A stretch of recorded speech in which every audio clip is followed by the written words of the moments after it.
आप सभी भाई बहनों का आज की आध्यात्मिक चर्चा में बहुत बहुत स्वागत है। आज की चर्चा का विषय है परमात्मा और उसके साथ ही हमने एक शब्द लिखा है योग, और दूसरी ही पंक्ति में हमने एक शब्द लिखा है मनुष्य, और तीसरी पंक्ति में हमने लिखा है भोग और प्रकृति। लेकिन मनुष्य की स्थिति देखिए एक मध्यम स्थिति है। एक तरफ उसके परमात्मा है और एक तरफ उसकी प्रकृति है, माया है। माया के ही देखिए ये भोग होते हैं। ये जो आपके हमारे जो 5 भोग विषय हैं, गंध, रस, रूप, स्पर्श और शब्द, जो एक साधारण मनुष्य है दिन प्रतिदिन जो भी क्रियाएं करता है, कर्म करता है, जब मैं तो यहाँ तक भी कहता हूँ कि मनुष्य कभी कभी जो पाप कर्म भी करता है, उसका जो लक्ष्य होता है वो इन 5 भोग्य विषयों की प्राप्ति का ही होता है। यानी कि एक साधारण मनुष्य अपने मिले हुए जीवन में मरते दम तक जितने भी कर्म करता है, जब जब उसमें सकामता बनी रहती है, सकामता का अभिप्राय है कि उसको फल पाने की इच्छा बनी रहती है, तो फिर वो प्रकृति के सम्मुख बना रहता है, प्रकृति के पदार्थों के सम्मुख बना रहता है, प्रकृति के जो भोग विषय हैं उनकी और उसकी सम्मुखता बनी रहती है। और इसी सम्मुखता के दौरान जब जब मनुष्य रजोगुण में रहता है, यानी जब मनुष्य अन्य जीवों को दुख दिए बिना अपने सुख को सुनिश्चित कर लेता है, लेकिन कभी कभी मनुष्य अपने सुख के लिए अन्य जीवों को पीड़ा देता है, यानी कि वो तमोगुण में गिर जाता है। देखिए ये जो 80 लाख प्रकार की जो जोनियां हैं, 84 लाख में से वो तो देखिए नीचे की ही जोनियां हैं, और मनुष्य से ऊपर की भी जोनी। देखिए ऊपर की जोनियां तो विशेष प्रकार के सुखों को भोगने के लिए। जब जब मनुष्य जोनि में पुण्य कर्मों की अधिकता होती है और इच्छा रहने पे फिर विशेष सुखों की प्राप्ति के लिए ऊपर की जोनियों की प्राप्ति होती है। लेकिन शास्त्रों में मनुष्य जोनि को देखिए कर्म जोनि कहा गया, भोग जोनि नहीं कहा गया। मनुष्य से नीचे की भोग जोनियां हैं, मनुष्य से ऊपर की भी भोग जोनि, क्योंकि भोग जोनियों में किसी भी प्रकार के नए कर्म नहीं लिखे जाते। भले ही देखिए ऊपर की जोनियों द्वारा जितनी भी क्रियाएं होती हैं, ये जो आपका हमारे जो जीवन चलता है, ये जो भौतिक प्रकृति की जो जितने भी जो एक व्यवस्थाएं चलती है, ये देवी देवताओं के क्रियाओं द्वारा ही संपन्न हो पाती है।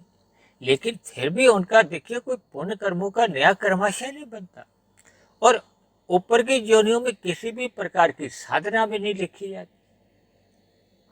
और जब से मनुष्य से नीचे की जोनियां, वो देखिए एक जीव दूसरे जीव को मारता पीटता भी है तो भी उनका कोई पाप कर्मों का कर्माशय नहीं बनता।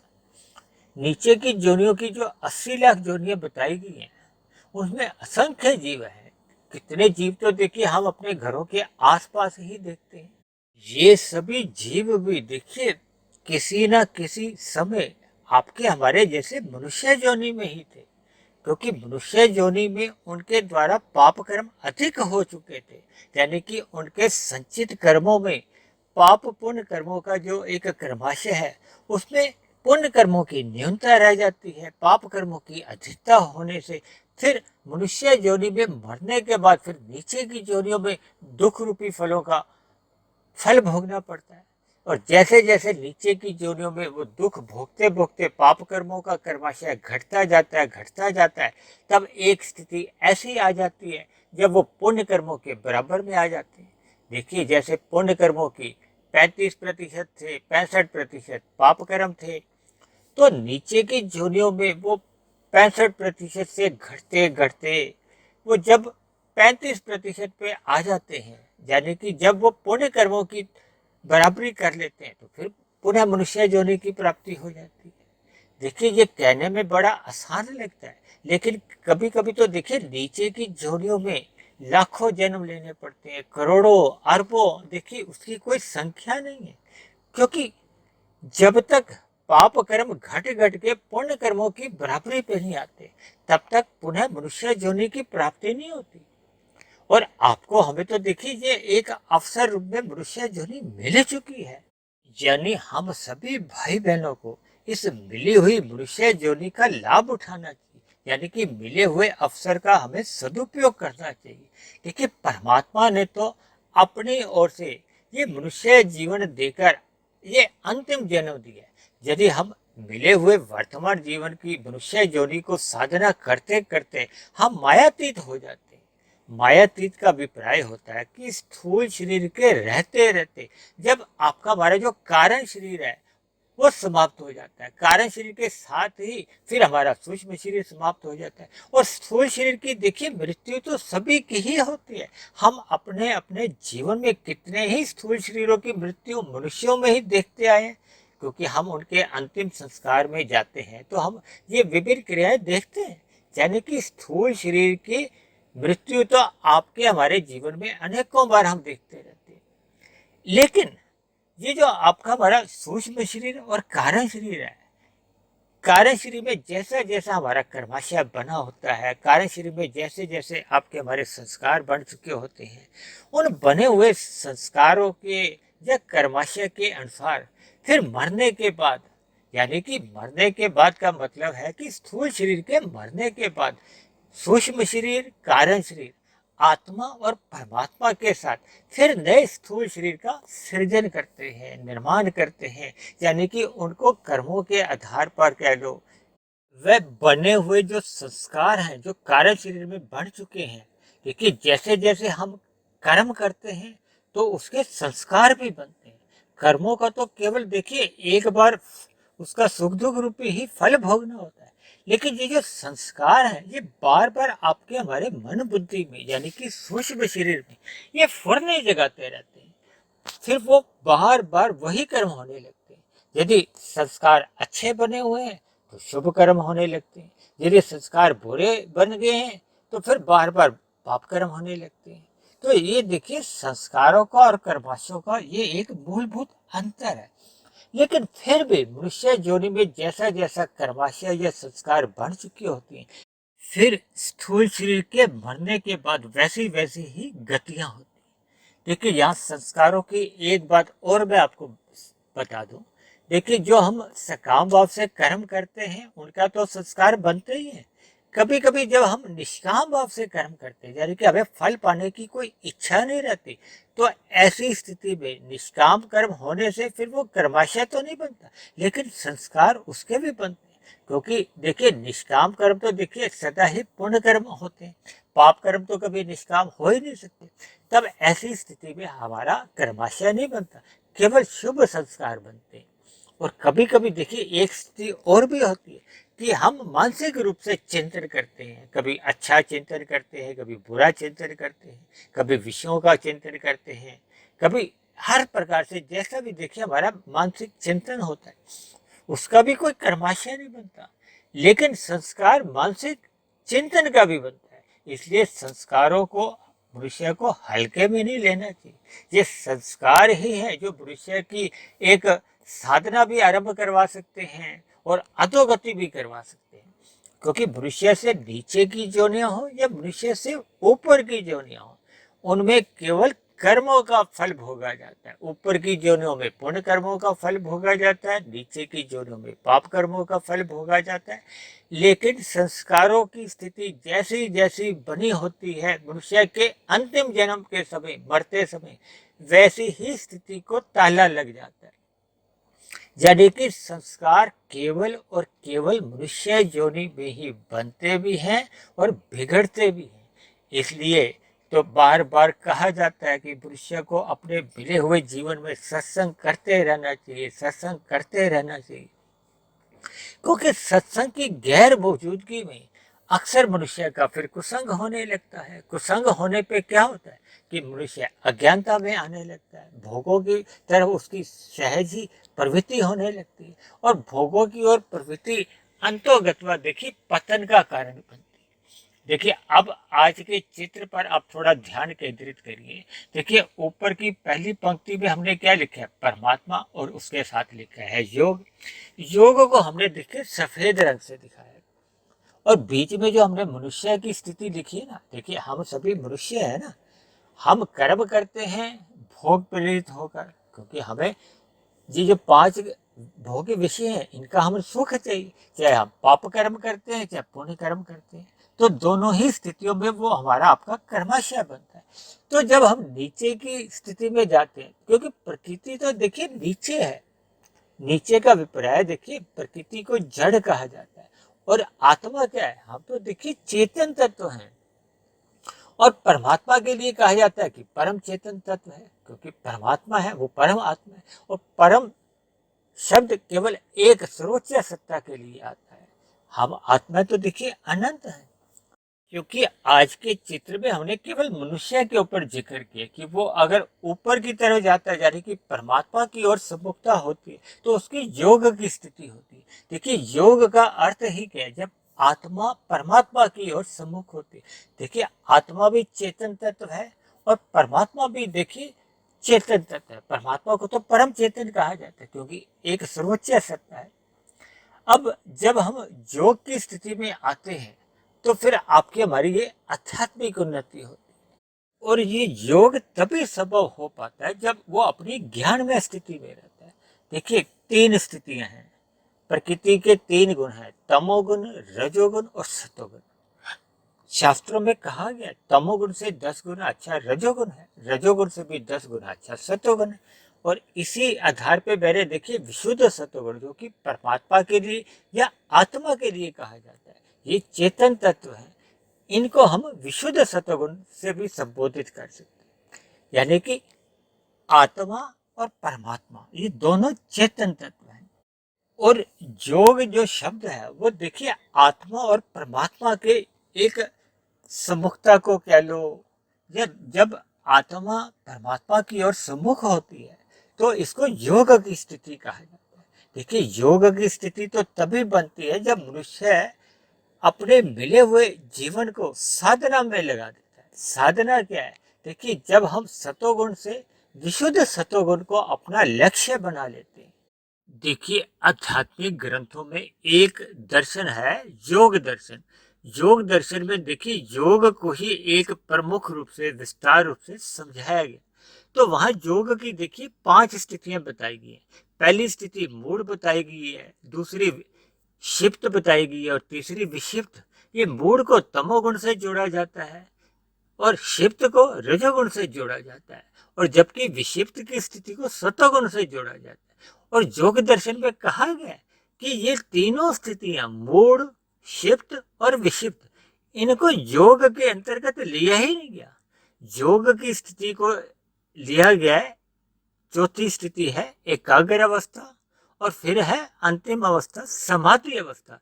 इन 2 स्थितियों को ही योग का एक रूप दिया गया, यानी कि इन 2 स्थितियों को ही योग दर्शन में योग का स्थान दिया गया। क्योंकि रजोगुण से 10 गुना अच्छा सतोगुण है, इसलिए मनुष्य जब जब रजोगुण से सतोगुण की ओर जाता है तो उसकी थोड़ी सी आध्यात्मिक उन्नति आरंभ हो जाती है।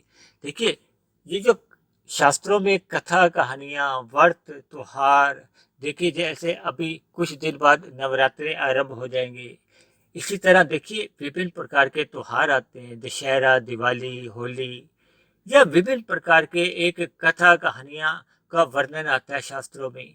तो ये सभी बातें एक साधारण मनुष्य को सतोगुण की ओर जाने की एक रास्ता दिखाती है। इनको देखिए शास्त्रों में कर्मकांड भी कहा गया है। अक्सर कर्मकांड लोभ से या भय से होते हैं।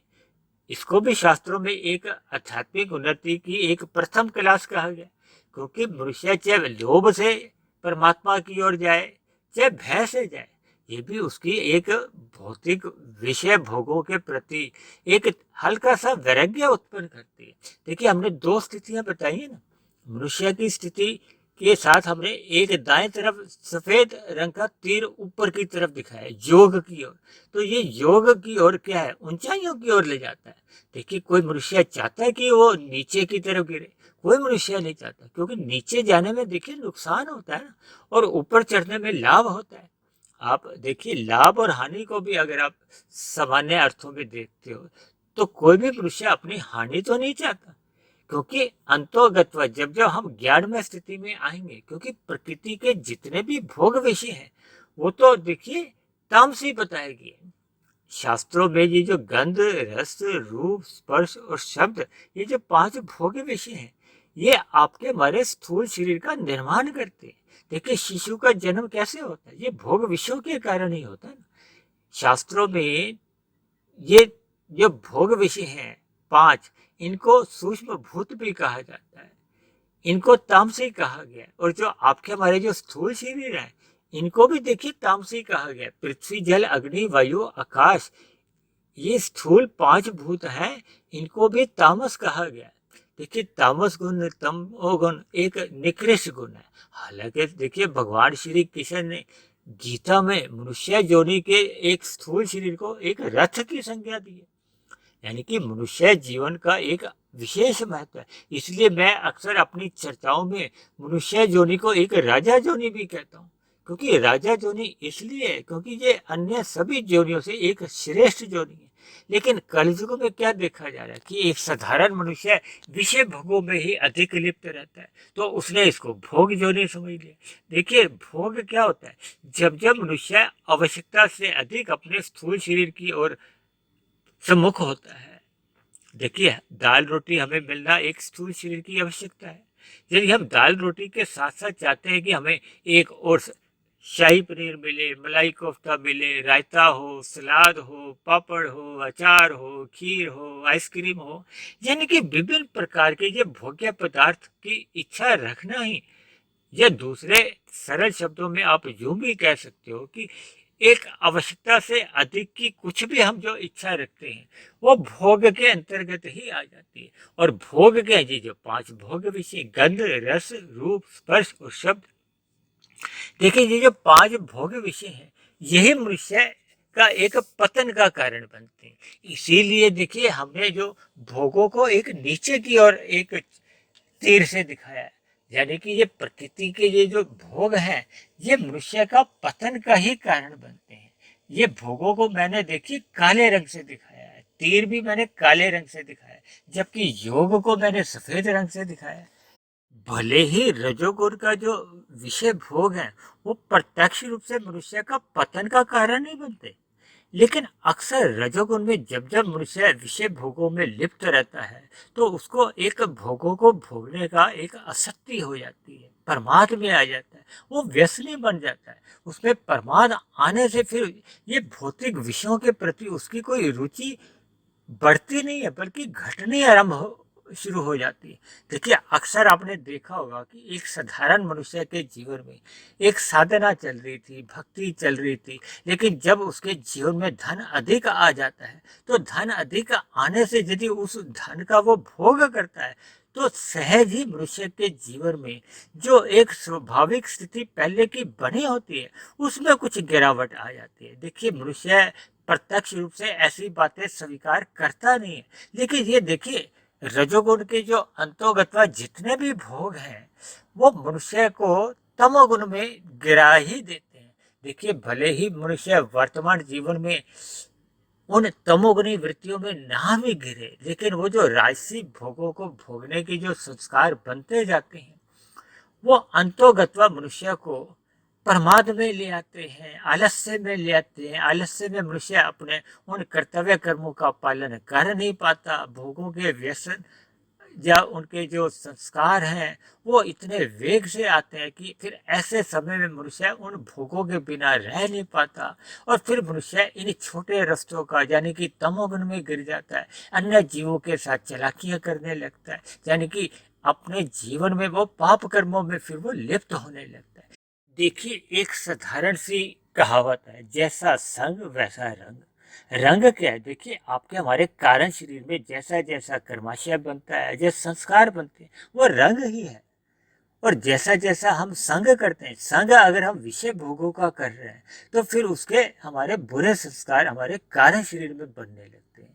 और ये जो मैंने अभी कहा ना वो संस्कारों का वेग, देखिए संस्कारों की वृत्तियां उठती हैं, ये वेग वृत्तियां एक ही बात है, वो हमारे मन में बुद्धि में फुरने जगाती हैं।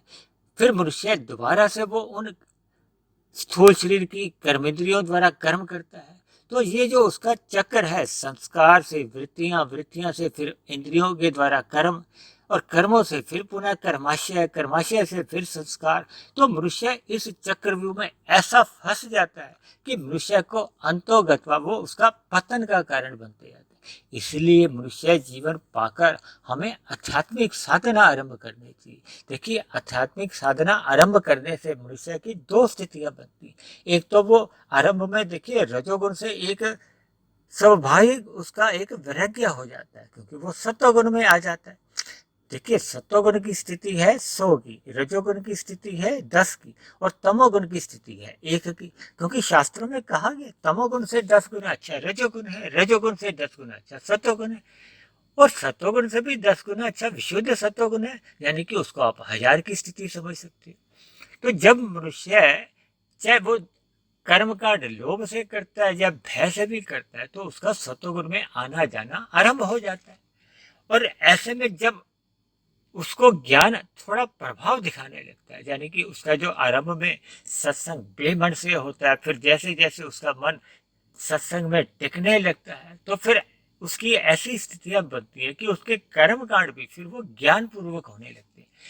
जो कर्मकांड पहले भय से हो रहे थे या लोभ से हो रहे थे, अब उसका भय भी समाप्त हो जाता है, यानी कि उसके अंधविश्वास भी समाप्त होने लगते हैं। और लोभ यानी कि उसको अब विषय भोगों के प्रति कोई एक आकर्षण नहीं रहता, इसलिए उसमें लोभ भी नहीं रहता।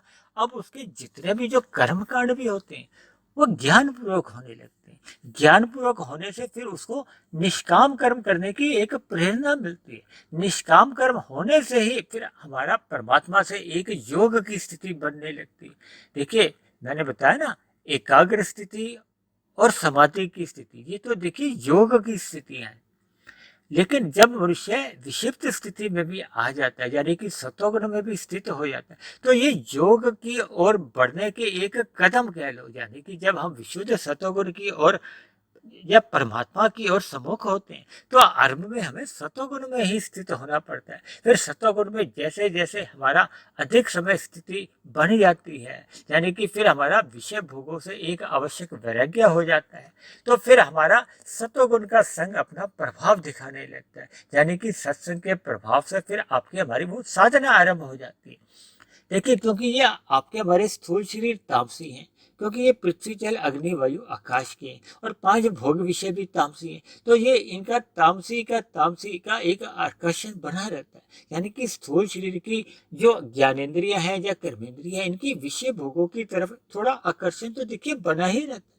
लेकिन सत्वगुण की लगाम से जब हम इन अपने विषय भोगों को नियंत्रण में ले लेते हैं, तो फिर हमारा मन सत्वगुण में टिकने लगता है। भगवान श्री कृष्ण ने जो अर्जुन को माध्यम बनाते हुए जब 5 घोड़ों की लगाम को अपने हाथों में लिया, इसका अभिप्राय क्या है कि हमें परमात्मा की ओर शरणागति होनी है। परमात्मा क्या है? विशुद्ध सत्वगुण। तो आरंभ में हमें सत्वगुण में अपने आप की स्थिति बनानी होती है। शास्त्रों में ये भी कहा गया कि हमारे आपकी जो 5 ज्ञानेंद्रिय हैं वो राशि नहीं है, सात्विक मानी गई है। इसी तरह रचनात्मक रूप में जो आपका हमारा मन और बुद्धि है, ये भी देखिए सात्विक माना गया।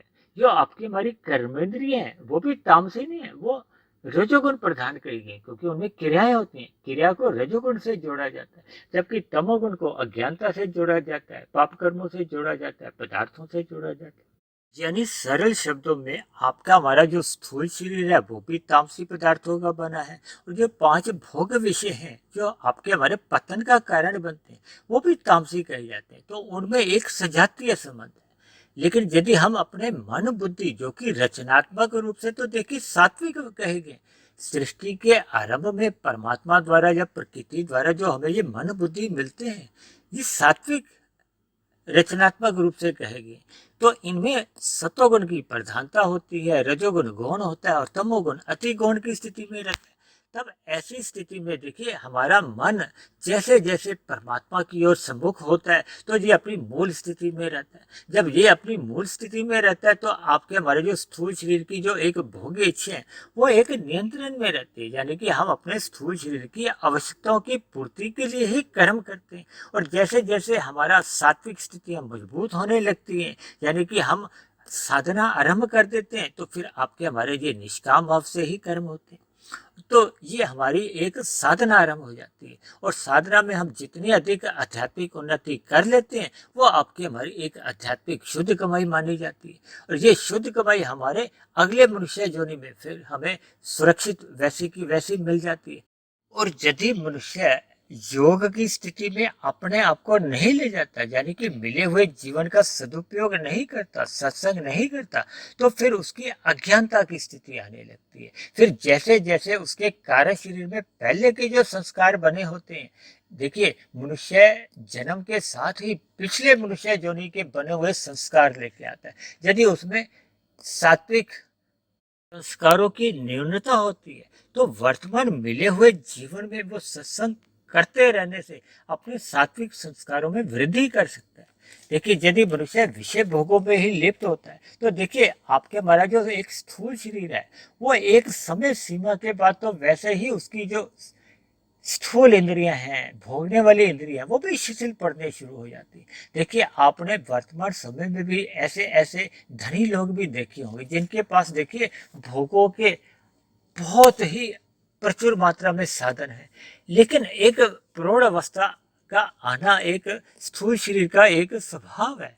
इसी तरह प्रौढ़ अवस्था के बाद फिर वृद्धावस्था आ जाती है, क्योंकि आपके हमारे जो स्थूल शरीर का देखिए एक समय सीमा तक तो विकास होता है, उसमें नई कोशिकाएं अधिक बनती हैं और पुरानी कम मरती है, तो उसमें एक स्थिति बनी रहती है। लेकिन जब एक प्रौढ़ अवस्था आती है तो फिर उसमें नई कोशिकाएं तो बननी कम हो जाती हैं या समाप्त हो जाती हैं और पुरानी कोशिकाएं समाप्त होने लगती हैं। तो फिर ऐसे में हमारे स्थूल शरीर की जो एक भोग की जो एक इंद्रियां हैं वो शिथिल पड़ने लगती हैं। शिथिल पड़ने का अभिप्राय है कि हमारे अंदर बुढ़ापा आने लगता है, और बुढ़ापा आने पे भले ही आपके हमारे पास ये भोग्य विषयों के साधन प्रचुर मात्रा में भी हों तो फिर हम इनको भोग नहीं पाते, क्योंकि आपके हमारे स्थूल शरीर का ये एक ऐसा स्वभाव है।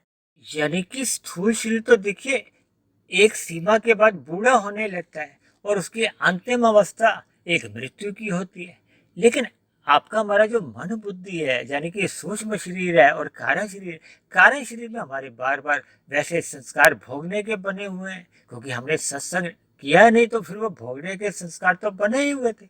और ऐसे में मन बुद्धि में फुरने भोगने के ही जागते रहते हैं, फुरने उठते रहते हैं। तब ऐसी स्थिति में देखिए आपका हमारा सूक्ष्म शरीर और कारण शरीर इनकी तो मृत्यु होने नहीं, ये तो देखिए इनमें कोई वृद्धावस्था भी नहीं आती। कहते हैं ना मन तो सदा ही जवान बना रहता है, और कुछ लोग तो कहते भी ऐसे हैं कि भाई अपने मन को सदा ही जवान बनाए रखो। देखिए जवान बनाने का मेरा कोई विरोध नहीं है, मेरा एक इस दृष्टिकोण से विरोध है कि हमें भोगों के प्रति मन को जवान नहीं रखना, यानी कि हमें ज्ञान के प्रति अपने मन को सदा ही जवान रखना है, ताकि हम ज्ञान में स्थिति में रहे, ताकि हमारा ये जो विषय भोगों का जो हमें एक यथार्थ ज्ञान है, पदार्थों का जो एक तामसिक स्वभाव है, उसके प्रति हमारा जैसे जैसे ज्ञान बढ़ेगा, क्योंकि पदार्थों का जैसे जैसे हम दोष दर्शन देखते हैं तो फिर सहज ही हमें इन पदार्थों के प्रति एक वैराग्य सा जागने लगता है। देखिए भोग जितने भी हैं, आप एक रसगुल्ला खाओ तो पहले रसगुल्ले में आपको अधिक सुख महसूस होता है, दूसरे में कम, तीसरे में और कम, और अंत में आप रसगुल्ला खाना पसंद ही नहीं करते।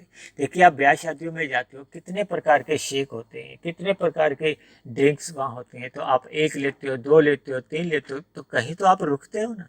इसी तरह देखिए जितने भी भोग विषय हैं, चाहे वो गंध की हैं, चाहे रूप की हैं, किसी भी प्रकार के, चाहे देखिए स्पर्श सुख भी है, शब्द सुख भी है। देखिए शब्द सुख क्या है, कोई गाने को आप एक बार सुनो, 5 बार सुनो, 10 बार सुनो, तो आप उसके बाद आपको उसमें सुख की प्रतीति नहीं होती। यदि आप पहाड़ी इलाकों में भी चले जाओ, अच्छे अच्छे दृश्य भी देखो, लेकिन एक समय सीमा के बाद फिर वहां से भी मन उब जाता है। स्पर्श सुख भी देखिए, स्पर्श सुख में भी एक समय सीमा तक मनुष्य को सुख की प्रतीति होती, फिर उससे भी मनुष्य हट जाता है। देखिए ये विभिन्न प्रकार के जो 5 भोग्य विषय हैं, इन भोग्य विषयों से आज तक किसी की भी तृप्ति नहीं हुई। ये हमारा भूतकाल में ऐसे ऐसे राजाओं का भी वर्णन आता है जिनकी देखिए 100 रानियां थी, अधिक रानियां होने पे भी उनकी कोई ऐसी तृप्ति नहीं हुई। देखिए ये सभी बातें मुझे इसलिए बतानी पड़ रही है कि ताकि हम भोग्य विषयों के प्रति हम ज्ञान पूर्वक हमारा वैराग्य हो। देखिए, अगर हम इनका लो भयपूर्वक वैराग्य करते हैं तो वो भयपूर्वक वैराग्य वो एक स्थायी स्थिति नहीं बनाती। जैसे जैसे मनुष्य की फिर वो स्थितियां बदलती हैं तो फिर मनुष्य का इन भोगों के प्रति एक आसक्ति जाग उठती है। इसलिए हमें ज्ञान पूर्वक इन विषय भोगों की गलियों से अपने आप को बाहर निकालना है।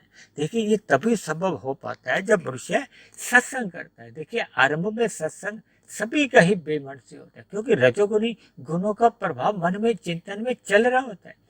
लेकिन जैसे जैसे मन हमारा टिकने लगता है, क्योंकि देखिए, जब हम निरंतर दीर्घ काल तक सत्संग करते हैं तो परमात्मा द्वारा भी ऐसी कृपाएं होने लगती हैं। क्योंकि किसी भी चीज को जब हम बार बार पुनरावृत्ति करते हैं तो उसके संस्कार हमारे ऊपर चढ़ने लगते हैं। देखिए, एक पत्थर के ऊपर भी जब रस्सी बार बार आती जाती है तो उस पर निशान पड़ जाते हैं। तो फिर हमारा मन तो देखिए रचनात्मक रूप से सतोगुणी है। तो जब जब हम दीर्घ काल तक सत्संग करते रहते हैं तो फिर धीरे धीरे ये जो बेमन का सत्संग है वो श्रद्धापूर्वक सत्संग होने लगता है। फिर जैसे जैसे श्रद्धापूर्वक सत्संग होता है तो फिर हम सत्वगुण में स्थित रहने आरंभ हो जाते हैं। सत्वगुण में स्थिति मजबूत होने से फिर निष्काम भाव से कर्म होते हैं, यानी कि निष्काम भाव से कर्म होने से आपकी हमारी साधना आरंभ हो जाती है। फिर धीरे धीरे ये योग की स्थिति बनती है, यानी कि मनुष्य का एक ऊंचाइयों की ओर कह लो, परमात्मा की ओर कह लो, परमात्मा से प्रीति कह लो, परमात्मा की सम्मुखता कह लो, किसी भी नाम से। देखिए, जो आज हमने चित्र में दिखाया ना योग, ये फिर हमारा मनुष्य जीवन पाकर फिर हमारा ये परमात्मा से योग की स्थिति बनती है। यही आपकी हमारी एक आध्यात्मिक उन्नति है। और यदि हम योग की स्थिति के साथ अपने आप को नहीं जोड़ते तो फिर देखिए भोग की स्थिति तो बनी ही रहती है। देखिए, वर्तमान समय कल युग चल रहा है। कल युग देखिए, इसमें पदार्थों की दुनिया अधिक प्रधान हो चुकी है। विज्ञापन में आप देखोगे कि विभिन्न प्रकार के भोगों का एक आकर्षण आपके हमारे सम्मुख आता रहता है। तो अक्सर ऐसे में मनुष्य इन भोग विषयों की तरफ फिसल जाता है। इसलिए मनुष्य को मिले हुए जीवन में सत्संग करने का अपना एक स्वभाव बनाना होगा, क्योंकि मनुष्य योनि में ही आपके हमारे संस्कार बनते भी हैं और बिगड़ते भी हैं। यानी कि मनुष्य का स्वभाव बिगड़ता भी है। जब जब मनुष्य भोग विषयों की गलियों में जाने लगता है तो उसका स्वभाव बिगड़ने लगता है। जब जब वो साधना करता है, परमात्मा की ओर सम्मुख होता है, यानी कि अपने आप को योग की स्थिति में ढालता है, तो उसका ये स्वभाव सुधरने लगता है। तो ऐसी सभी शुभ स्थितियां आप सभी भाई बहनों के जीवन में भी बने, इन्हीं शुभ कामनाओं के साथ आज की चर्चा को अब हम यही विश्राम देते हैं। आज की चर्चा से संबंधित आप किसी भाई बहन का कोई प्रश्न हो, कोई मेरी कही गई बात आपको समझ में नहीं आई हो, तो आप नीचे दिए गए कमेंट्स बॉक्स पर जाकर आप अपना प्रश्न भी लिख सकते हो। आपका मेरे आध्यात्मिक ज्ञानात्मक चैनल के प्रति कोई सुझाव हो तो आप अपना सुझाव भी लिख सकते हो। और मेरी कही गई बातों पर आपका किसी प्रकार का कोई मतभेद हो, कोई शिकायत हो, मेरी कही गई बातें आपको तर्क संगत सही नहीं लगती हो, आप नीचे दिए गए कमेंट्स बॉक्स पर जाकर आप अपनी शिकायत या आपत्ति भी लिख सकते हैं। और परमात्मा की प्रेरणा से ये जो प्रतिदिन हम एक वीडियो तैयार करते हैं, ये आपके जीवन में आध्यात्मिक उन्नति लाने में सहायक बन रही हो, आपके कर्मों में सुधार आने लगा हो, आपकी दिनचर्या में एक सकारात्मक परिवर्तन आने लगा हो, आपका जीवन एक व्यवस्थित ढंग से चलने लगा हो, और सबसे बड़ी बात आपकी परमात्मा में प्रीति जग गई हो, तो मेरी आप सभी भाई बहनों से विनती है कि आप मेरे इस आध्यात्मिक ज्ञानात्मक चैनल सुधीर भाटिया फकीर को आप स्वयं भी सब्सक्राइब करें, व अन्य जिज्ञासु भाई बहनों को भी इस आध्यात्मिक ज्ञानात्मक चैनल से जोड़ने का प्रयास करें, ताकि समाज में एक सतोगुणी वातावरण का विस्तार होता जाए। उस सतोगुणी वातावरण में हम सभी भाई बहनों को अपना अपना जीवन सुखमय बिताने का एक वातावरण मिले, एक अनुभव हो, और परमात्मा में सदा प्रीति बनी रहे। तो इन्हीं शब्दों के साथ चर्चा को यहीं विश्राम देते हैं। कल फिर मिलते हैं एक नए विषय को लेकर, एक नए संदेश के साथ। तब तक आप सभी भाई बहनों का बहुत बहुत धन्यवाद।